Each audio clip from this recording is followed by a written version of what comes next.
Hello again, everybody, and welcome to another exciting episode of Random Vlogging, the show where I give my opinion on things that are happening. This particular thing I've been wanting to make a video about for a little while now, but health issues have stopped me, so forgive me. This is a little bit late, but I want to give my opinion on the new changes they're making to the D&D Adventures League, partially because my show Play Your Faves is done specifically so that you can play those characters in the Adventures League, and partially because it used to be a really large part of my of my life. Excuse me for 1 second. I got something in my eye and it's killing me.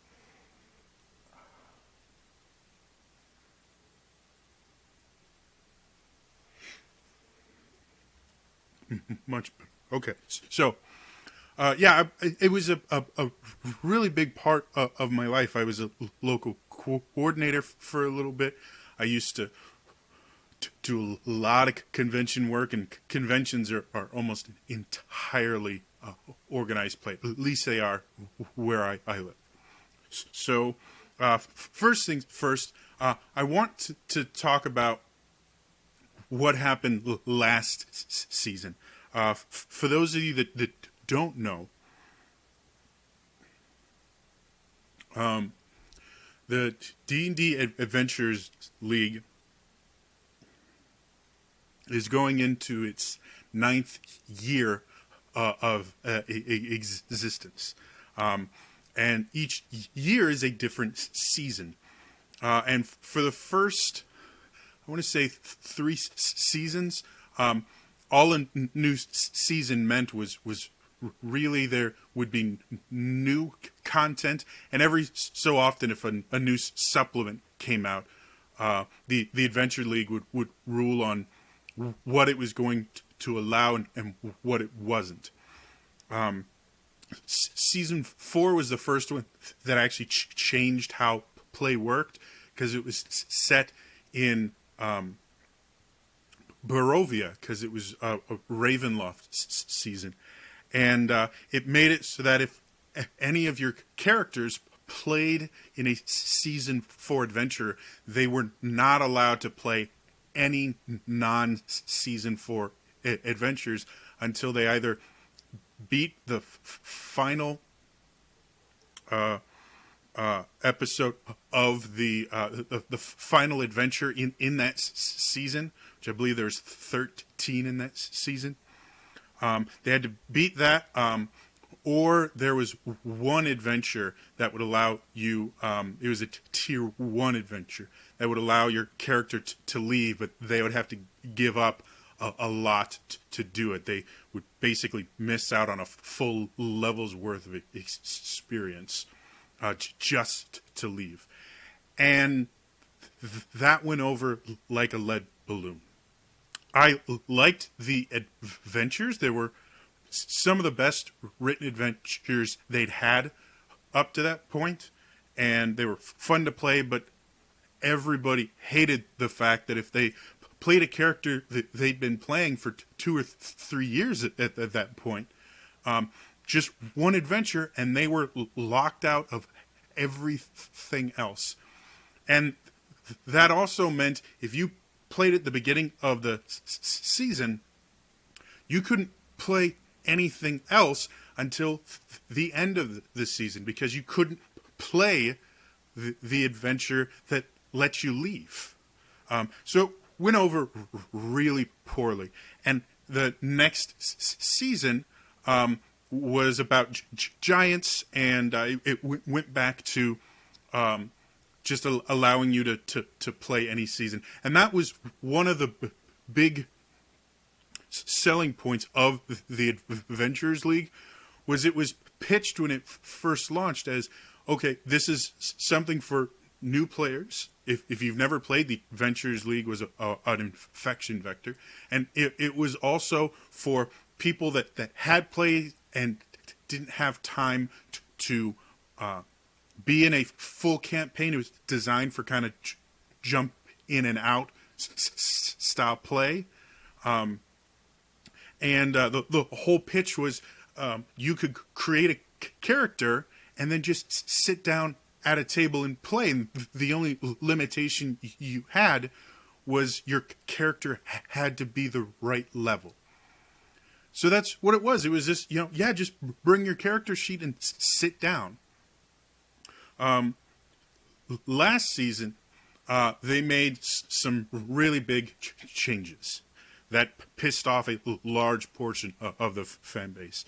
Up until that point, every adventure you ran, which would most of them ran between 2 and 4 hours, with the later seasons releasing a lot more 2-hour adventures than 4-hour.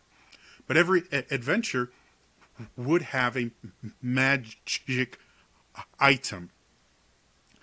And anyone that played the adventure at the end, they could roll for the magic item with a few rules to make sure one person wasn't hoarding all the magic items.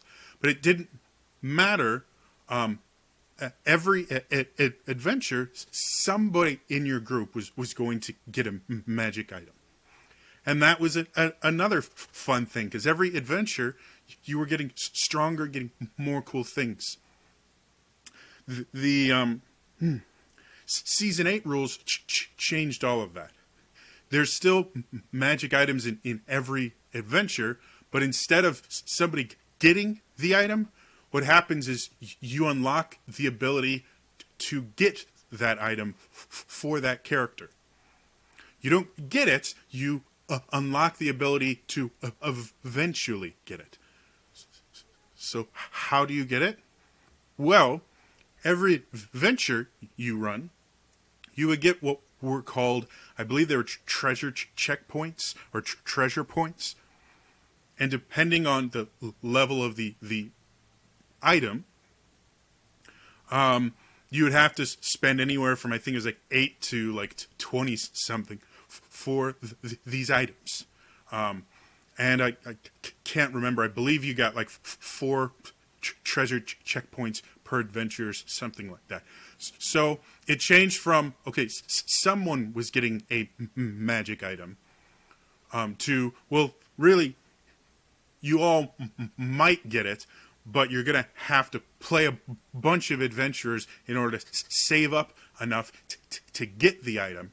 And it really, in my opinion, it broke the immersion and really went against what D&D is. D&D, you get together and you tell this story and with other people, and you watch as your character grows and changes.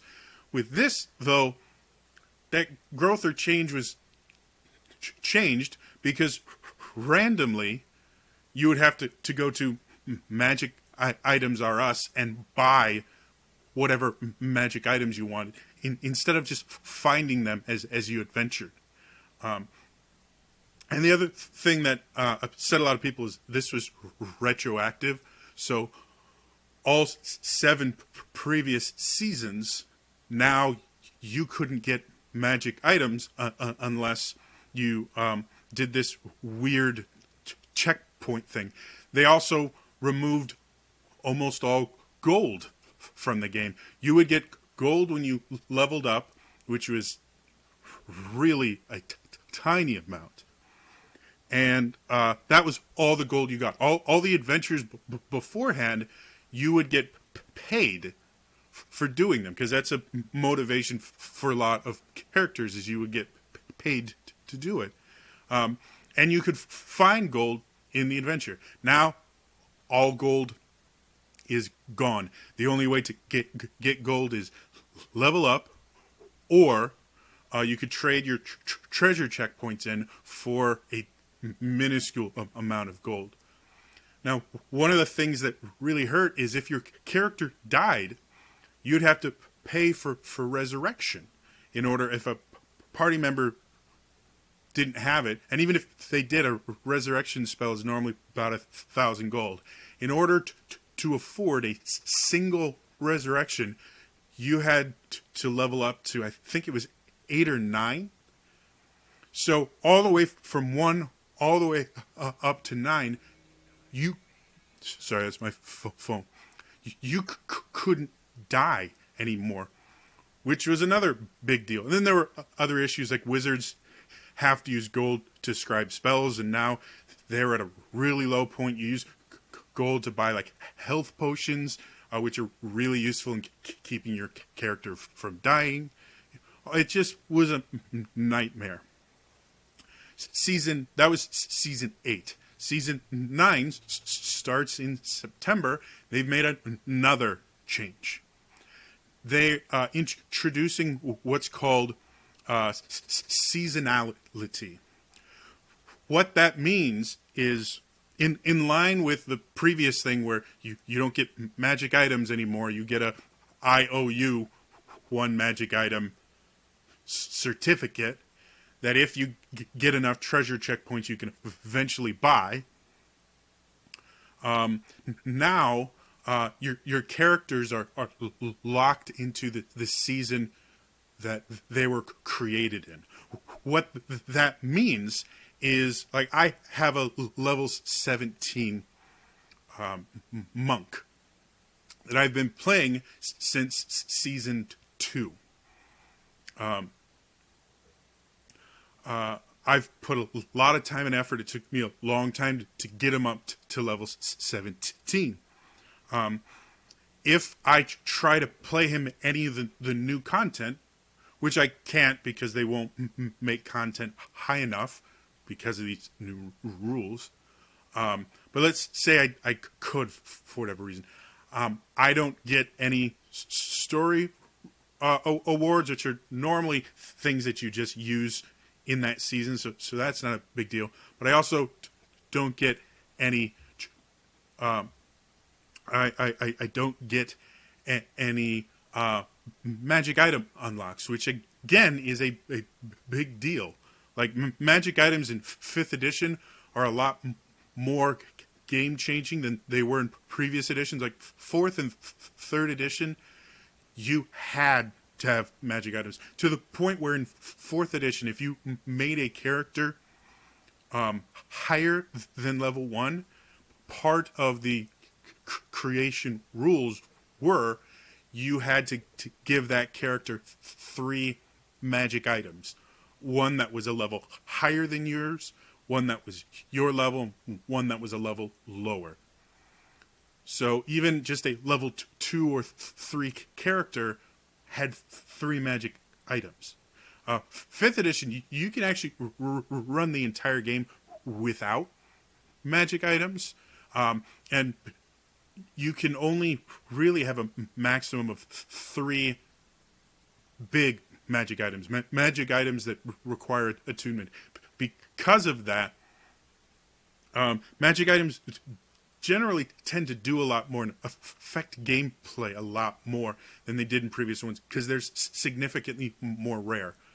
So now that characters that weren't specifically created for this season no longer can get magic item unlocks, not even the magic items, they can't even unlock them, is a huge blow. I'm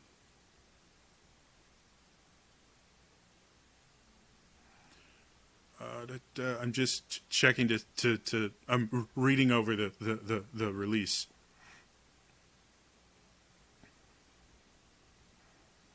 Yeah. So yeah, that's a huge blow, because that's one of the things people play for, is to see the new magic item they could get. So every season, in order to get any of the rewards other than treasure checkpoints and experience checkpoints, you don't get experience points anymore. You have to build a new character every season, which gets annoying really quick. Because I think I've got 7 characters. Because I would have characters in different tiers, so I could always just jump into a game and play depending on what they needed. But I built them over quite a few years, and I'm not really looking to build even more. I want to get these characters through their own, stuff. So yeah, now you have to build a brand new character every season, which was something they specifically said in the beginning they weren't going to do. Different seasons were just supposed to be new content. You could continue playing your old characters as long as there was adventures of their level. The other thing they've done is every season there will be special character creation options that you can only use in that season. For 9, they basically, if you do a tiefling or an Aasimar, which is the divine version of a tiefling, you can actually use a variant that they outlawed previously, because they don't like characters having fly speeds. With tieflings and Aasimar, you could actually trade some racial features to get wings once you hit, I believe it was level 5 or 3, something around there. You could be a winged tiefling or a winged Aasimar, and you could fly. Well, they didn't like that before. However, in Season 9, you actually are allowed to take that winged variant. You just can't do it until level 5. So now they've completely switched. Fly speed does change things a little bit, because things like falling into a pit. If you got wings, you can fly. You don't really have to worry about that. So it changes a few things.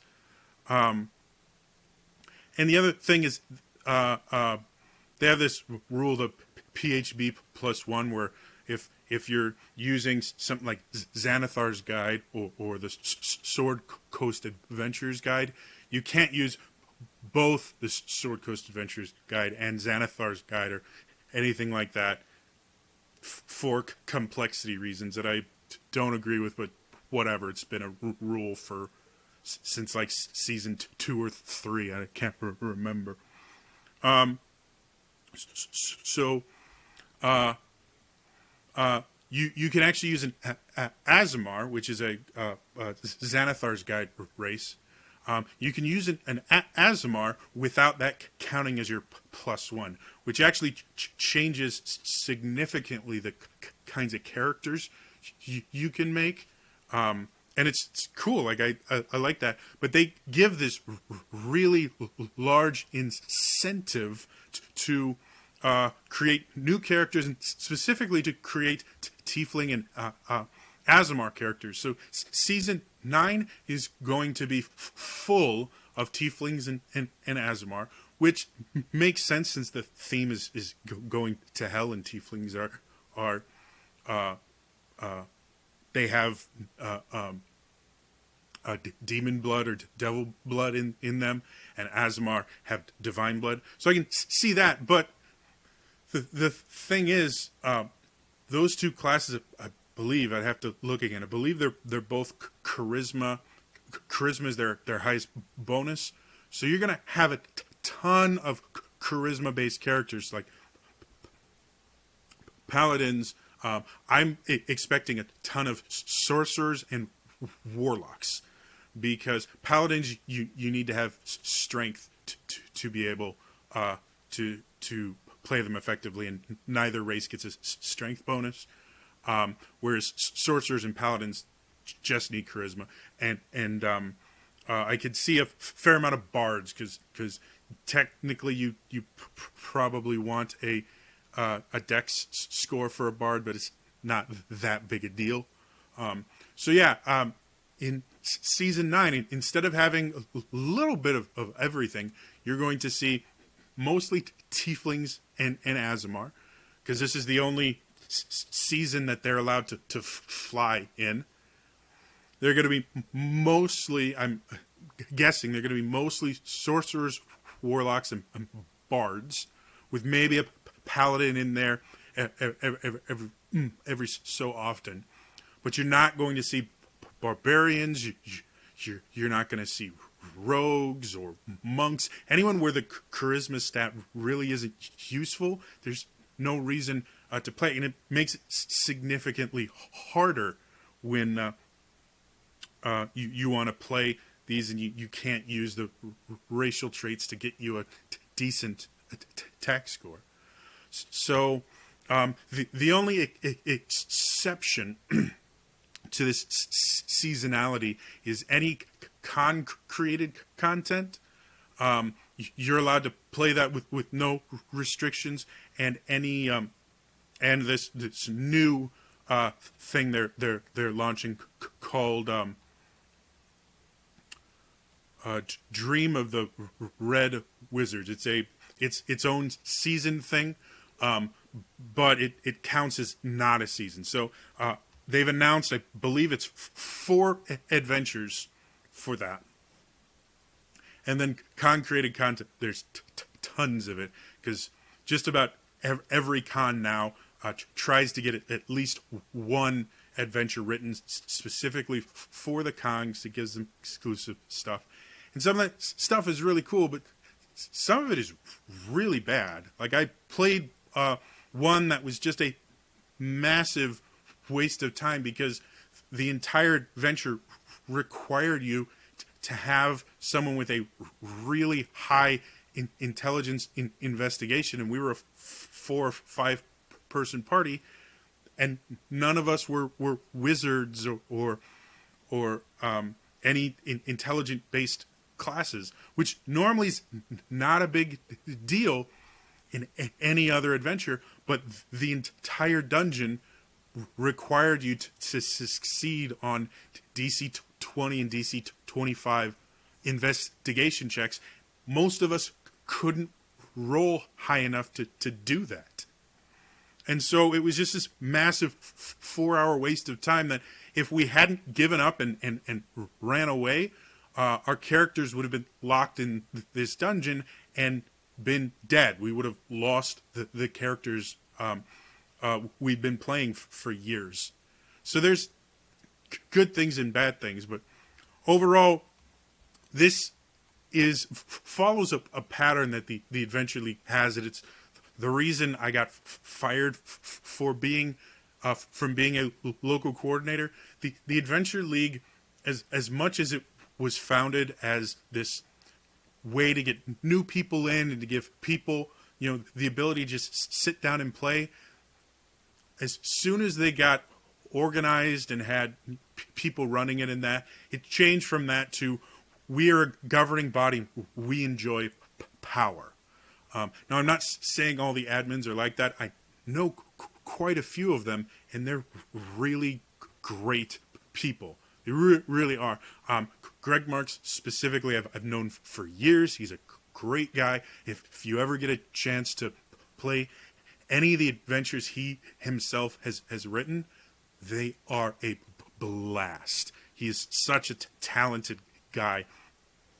And there's a couple others that I've had interactions with, but Greg's the one I know the best. So this is not a knock on them, but as a kind of governing body, the whole situation is about them specifically telling players what they can't do. And they really like making the Adventure League as complicated, rules heavy as possible, which goes against what 5e was made for.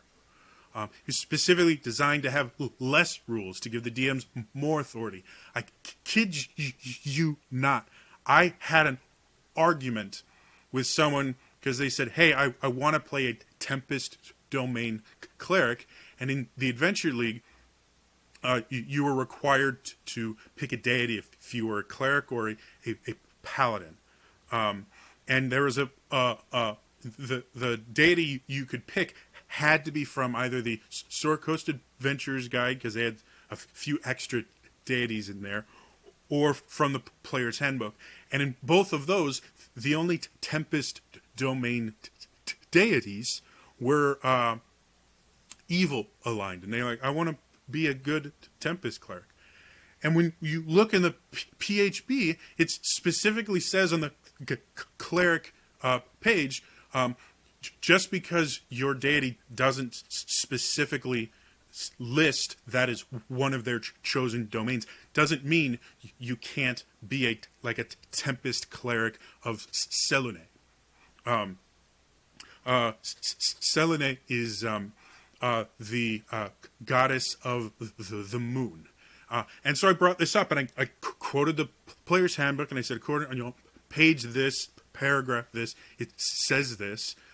So what that means, for example, a Tempest cleric of Selûne would probably relate and admire the aspects of Selûne that represent, raw power, which is what the Tempest Domain is about.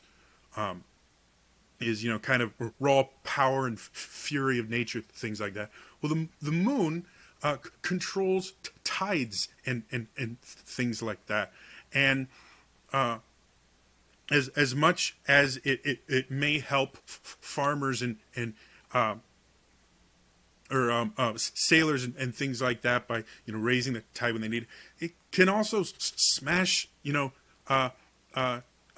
tides and currents and things like that are all affected by the moon, and they can just as easily help ships sail as they can crash them against rocks and things like that. So a Tempest cleric of Selûne would kind of, admire just the sheer power that the goddess of the moon has, especially in her battles with Shar, which is her twin sister and mortal enemy, who's the goddess of the Underdark.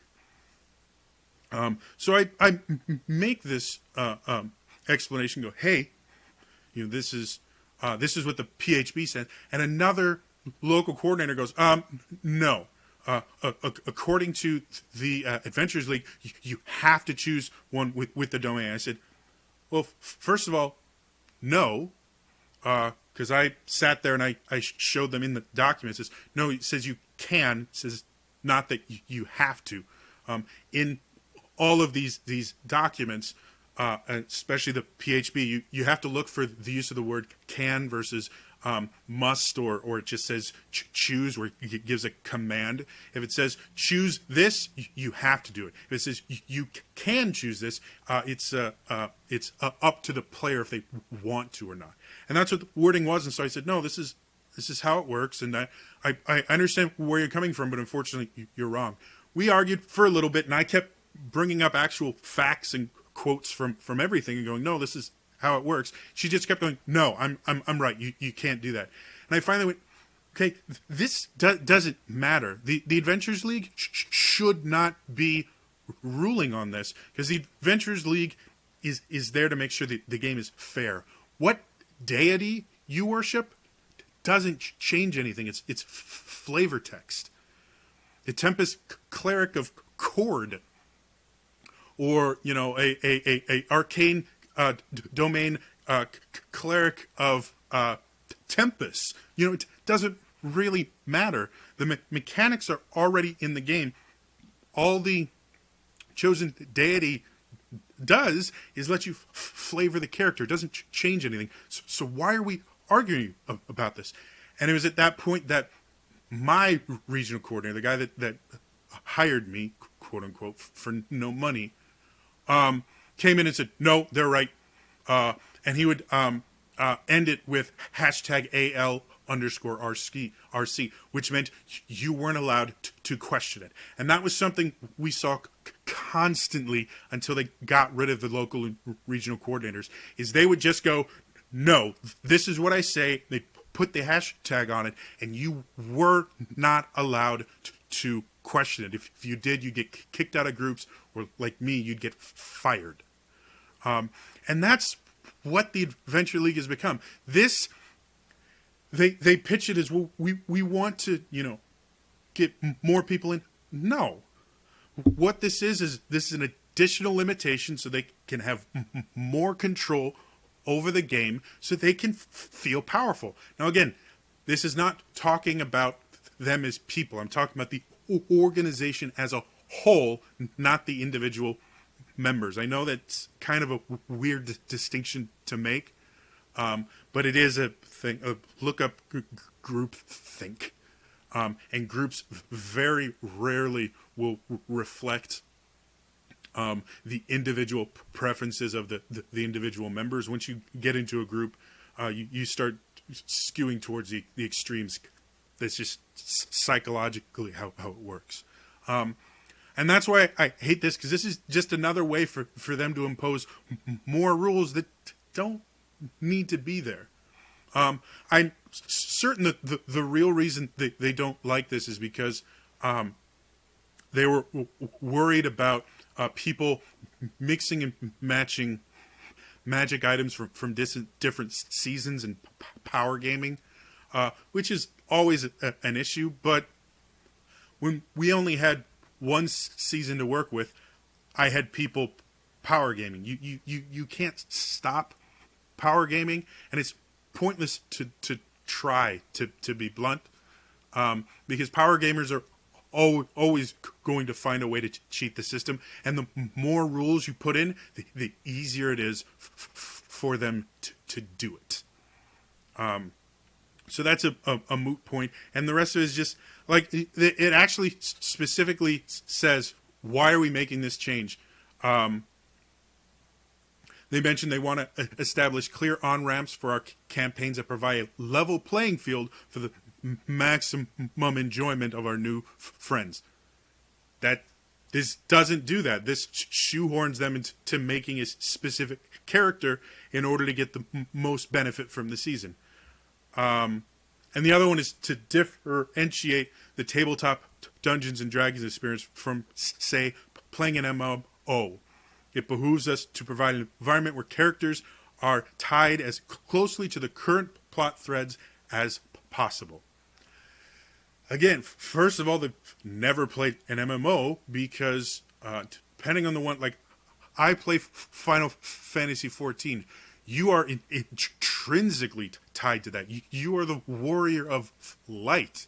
Even World of Warcraft, there is a very distinct storyline, and you are intrinsically tied to it. Every single MMO has that. To be blunt, this makes it more like an MMO rather than less, because of how it kind of forces you to follow the story they want. Instead of like other seasons, you could write your own story by just playing the adventures that your character would be drawn towards. This, no, you have to play their story, generally in the order they wrote it, in order to be able to succeed. Because again, you can't play adventures that are outside your level range, and you can't play adventures multiple times. So in order to be able to play the later stuff that comes out, you'll have to play the earlier stuff. That's what happened in season 4, the Barovia season.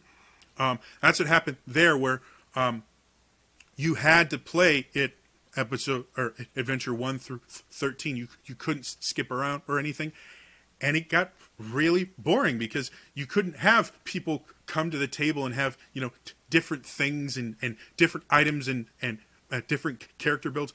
No, everybody played this same adventure in the same order, and that's what's going to happen here.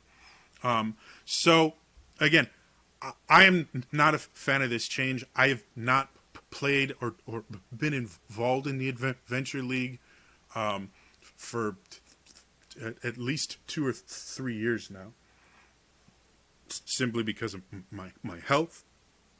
But seeing where they're going, and because I have a lot of friends that do a lot in the local con scene, none of the changes that the Adventure League have put in have had the effect that they claim they want.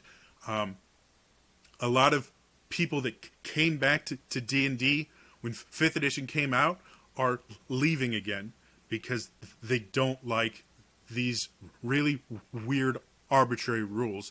New players will come in and then burn out really quickly because the creativity isn't there. You are so limited in what you can do in the Adventure League, and because you don't get experience points, you don't get gold, you don't get magic items, it doesn't feel like D&D anymore. It feels like a really poorly made MMO. Anyway, that's my opinion on this. I will be recording another player faves, hopefully today. So stay tuned for that. Otherwise, that's all for me today. I'll see you guys tomorrow. All right? Bye-bye.